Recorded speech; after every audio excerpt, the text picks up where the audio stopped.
Hey, Dan Passarelli here. Well, today we had a Fed announcement, at least for those who are watching this today, the day I recorded it. And they didn't change rates.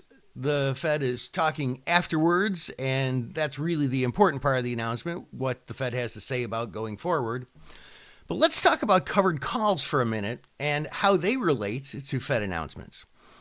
In the past, in some of my writings and some of my videos and such, I've said you should think about avoiding covered calls going into events like earnings or Fed announcements. And that would go the same for cash secured puts as well. Why? Well, because these underlying stocks tend to have a lot more potential volatility going into those events.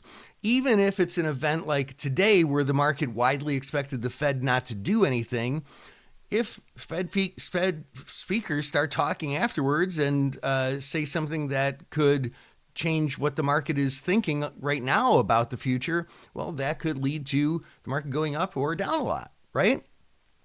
So if we're looking to skate on covered calls especially, we tend to like to avoid that risk. In fact, even if we want to trade into it, using those to get assigned in order to buy the stock with the cash secured put or sell the stock with the covered call, a lot of times I like to avoid those risks too, because sometimes it can blast through your strike and you leave money on the table, too much money sometimes.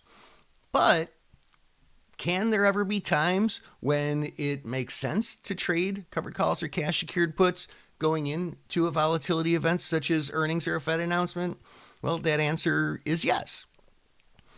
Because since the options get so much more expensive, you have one of two choices.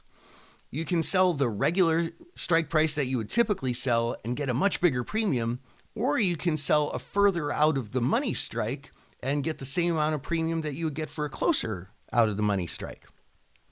So if we have a target that's not really related to the Fed announcement or to the earnings number, but we would definitely like to sell the stock at said price with the covered call, or buy the stock at said price with the cash secured put, we can either take in more premium or trade a further away strike so that it's a better purchase or sale if we end up getting assigned. So covered calls and cash secured puts can be very strategic when it comes to Fed announcements and such. And that's the thought of the day that I wanted to share with you. And I hope it helps. This is Dan Passarelli. Trade smart.